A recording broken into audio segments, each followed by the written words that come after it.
สวัสดีท่านผู้ชมที่เคารพต้อนรับทานเข้าสู่รายการค้นหาว่าเราพวกเรายังสืบต่อสัมภาษณ์อยู่ที่สภาแห่งชาติในวาระของการดำเนินกองประชุมในครั้งนี้โดยได้มีการเชิญเอาประธานสภาห้องประธานสภาแต่ละแขวงมาเข้าร่วมในกองประชุมมาสัมภาษณ์โดยเฉพาะจะยกให้เห็นถึงปัญหาที่พ้นดินและการแก้ไขปัญหาต่างๆการพัฒนาเศรษฐกิจสังคมและให้เกียรติอบรมกับทางรายการของพวกเราในวันนี้ทานกันไซรัตเฮารองประธานสภาประชาชนแขวงสารวันเจ้าสวัสดีท่านสวัสดีจ้ะขอบใจหลายที่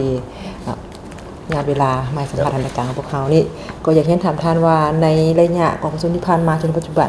ทางแขวงพวกเขาโดยเฉพาะเป็นภายใต้การติดตามกฎกาของสภาประชาชนแขวงสารวันนี่พวกเขามีผลงานอะไรใดที่พ้นดินเจ้าก็ว่ารวมแล้วเนาะพวกเขาก็ปฏิบัติตามพระราชบทบาท10 นาทีของสภาโดยเฉพาะมันเป็นองค์การอำนาจแห่งรัฐเป็นองค์การนิติบัญญัติและเป็นตัวแทนแห่งสิทธิประโยชน์ของพ่อแม่พี่น้องประชาชนที่2มาแม่นพวกเขาได้เป็นผู้ผลขัวครับเอาปัญหาสำคัญของประเทศชาติก็คือของท้องถิ่นพระราชบทบาทที่3นี้มันต้องเห็นหน้าที่เป็นผู้ทรงอยู่ติดตามกฎการจัดตั้งปฏิบัติกฎหมายรัฐธรรมนูญ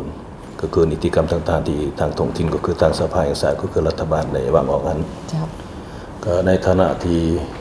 เป็นตัวแทนสิทธิและผลประโยชน์ของพ่อแม่พี่น้องชาวแขวงสารวันอยากขอมีความเห็นรายงานการเคลื่อนไหวของสภาของเราในช่วงระยะ6 เดือนเนาะแต่สมัยสมัคร7 สมัคร8นี้ปัญหาที่1เกี่ยวกับด้านนิติกรรมนิติบัญญัติพวกเราก็ได้มีโอกาสได้เข้าร่วมกองประชุมกับองค์การที่เกี่ยวข้องพิจารณาของปัญหาสำคัญโดยเฉพาะกฎหมายที่สภาแห่งชาติพวกเราได้ผ่านในกองประชุมสมัยสมัคร7นั้นเนาะมีประมาณ20 ฉบับซึ่งกฎหมายดังกล่าวนั้นมีกฎหมายปรับปรุงใหม่นี่สร้างใหม่3 ฉบับกฎหมายปรับปรุง17 ฉบับในนั้นนี้พวกเราก็ได้เฮ็ดหน้าที่เป็นเสนาธิการประสานสะดวกกับองค์การปกครองท้องถิ่นก็คือสภาแห่งชาติในการสร้างและปรับปรุงนิติกรรมสำคัญของท้องถิ่นของพวกเราเนี่ยแผนของพวกเราในสมัยในสุดที่เก่าเนาะสุดที่2ของสภาประชาชนแขวงนี้พวกเราขาดคะแนนว่า15 ฉบับแต่มาฮอดปัจจุบันพวกเราได้ประมาณ11 ฉบับฉบับของแขวงกบซุ่มสมันโมเดลพวกก็ได้พิจารณาของพวก4 ฉบับซึ่งในนั้นมีกฎหมายมีนิติกรรมสั่งใหม่1 ฉบับและพวกเราได้เฮ็ดหน้าที่เป็นเสนาธิการประสานสุทบกับองค์การปกครองท้องถิ่นในการขนขวบรรดาถามหางนิติกรรมต่างๆโดยเฉพาะกฎหมายมี13 ฉบับที่จะได้นำเข้าพิจารณาของในกองประชุมสมัยสามัญของสภาแห่งชาติชุดที่เก่านี้เนาะรวมมีผู้เข้าร่วมทั้งหมดประมาณเฉพาะสภาสมาชิกสภาของเราเข้าร่วมประมาณ316 คนซึ่งในนั้นมีหญิงสัก43 คนพร้อมกันนั้นเนาะเพราะยังได้ร่วมกองประชุมถามการประกอบความเห็นใส่หางกฎหมายที่สภาแห่งชาติแต่ภาคส่วนต่างๆที่เพิ่นได้จัดขึ้นนั้นอยู่ภายในแขวงตัวเองในระดับต่างแขวงเนี่ยปรากฏว่ามีประมาณ4 ครั้งเนาะรวมมี20 ฉบับนิติกรรมวันนี้ต่อกับการขนขวตกลงปัญหาสำคัญของศาสตร์คือของท้องถิ่นนี้ตามพระราชบทบาทของสภาพวกเราปัจจุบันในระยะผ่านมานี้พวกเราก็ได้ประสานสทบเก็บกำข้อมูลสุขอยู่ภาคส่วนที่เกี่ยวข้องเพื่อเก็บกำข้อมูลสำคัญเพื่อสนองข้อมูลข่าวสารให้แก่สภาสภาพโดยเฉพาะก่อนพวกเราจะมานี้เนาะพวกเราก็ได้แต่งตั้งพากันลงท้องถิ่นมาซะลงท้องถิ่นนี้ก็บ่ด้วยความจริงใจเนาะก็บ่สามารถลงได้เบิดฮอดบ้านพวกเขาก็เอาจุดใดจุดหนึ่งที่มีเงื่อนไขขอสะดวกนั้นแต่เชิญเอาภาคส่วนที่เกี่ยวข้องโดยเฉพาะอำนาจการปกครองเมืองบ้านพิเศษพวกเขาก็ได้ให้โอกาสเชิญเอาผู้ที่ประกอบการที่เขาจะเฮ็ดบรรดาโครงการของรัฐนะมาปรึกษาหรือเพื่อขอความคิดความเห็นจากเขาเจ้าเพื่อจะได้ข้อมูลที่มีความสำคัญเนาะเพื่อให้คณะสภาพวกเขาได้มาเป็นข้อมูลเพื่อประกอบความเห็นในกองประชุมสมัยสามัญที่8ให้มันสอดคล้องกับสภาพความเป็นจริงเพื่อให้รัฐบาลประนับทราบความยุ่งยากความสะดวกของพวกเขาในการจะทำปฏิบัติบรรดานิติกรรมต่างๆในท้องถิ่นนั้นก็เห็นว่าอันนี้ก็เป็นมากผลในงานของการติดตามกฎการของการเฮ็ดเวียกของสภาประชาชนของพวกเรา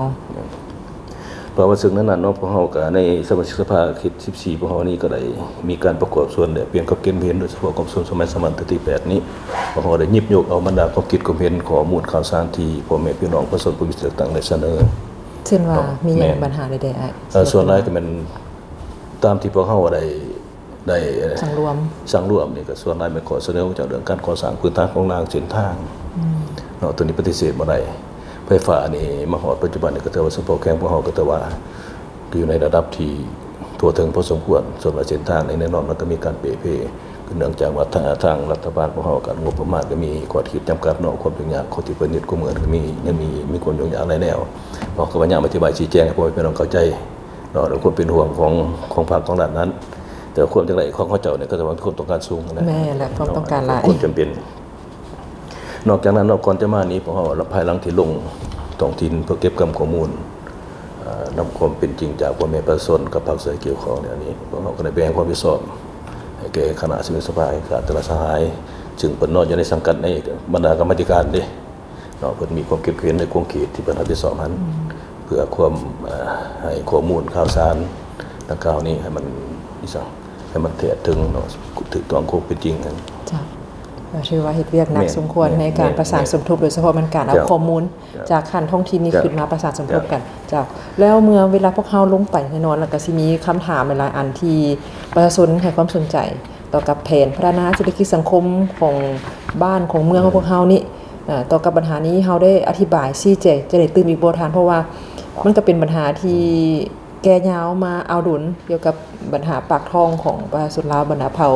และประชาชนเองควรจะมีการสุกยู่ส่งเสริมทางรัฐสุกยู่ส่งเสริมให้ประชาชนขึ้นแนวใดตื่นอีกบ่เจ้าแม่นภายหลังที่พอลงไปเนี่ยกับตามพระราชบทบาทที่3พอเฮ็ดหน้าที่เป็นผู้สุกอยู่ที่ตามกฎการก็จะตั้งปฏิบัติขององค์การปกครองท้องถิ่นเนาะโดยเฉพาะการก่อสร้างพื้นฐานโครงสร้างแล้วมาของการจัดตั้งปฏิบัติแผนพัฒนาเศรษฐกิจสังคมของแขวงเนาะที่ทางสภาพอได้หามห้องเป็นงบประมาณปรากฏว่าพอสังเกตได้มาเนาะก็ขอเสนอความประสงค์ก็คือที่เสนอมาเนาะนึงมาการก่อสร้างพื้นฐานโครงสร้าง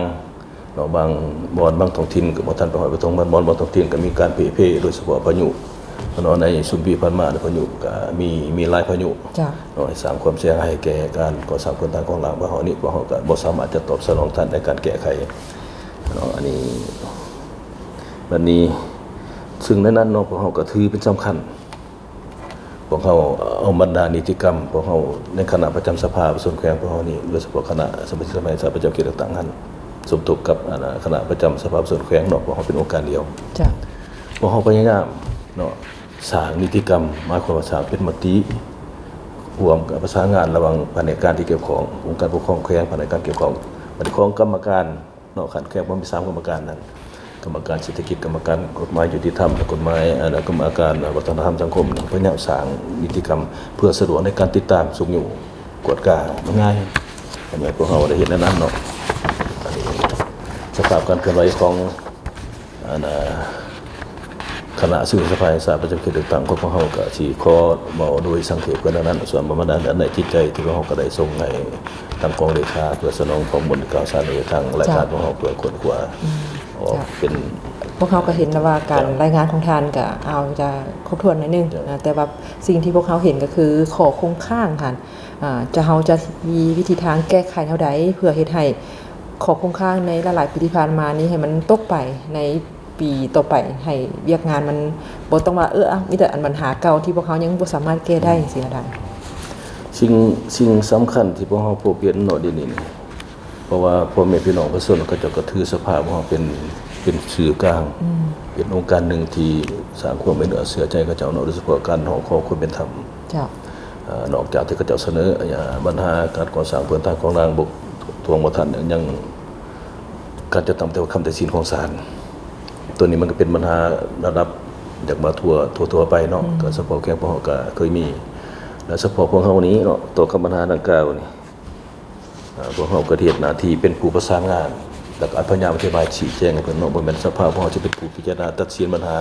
ทุกสิ่งทุกอย่างตัวมันเป็นเรื่องขององค์การปกครองของรัฐบาลเพิ่นเนาะองค์การปกครองเพิ่นมันเป็นหน้าที่เป็นผู้เฮ็ดบ่ให้หน้าที่เป็นสื่อกลางเป็นผู้ประสานงานเมื่อเป็นสันตกับปัญหาดังกล่าวนี่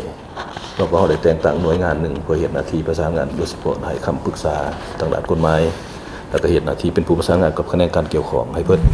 เนาะตัวนี้เพื่อสร้างความมั่นใจให้แก่พ่อแม่พี่น้องพอในการมาบริการที่สภาพของหัน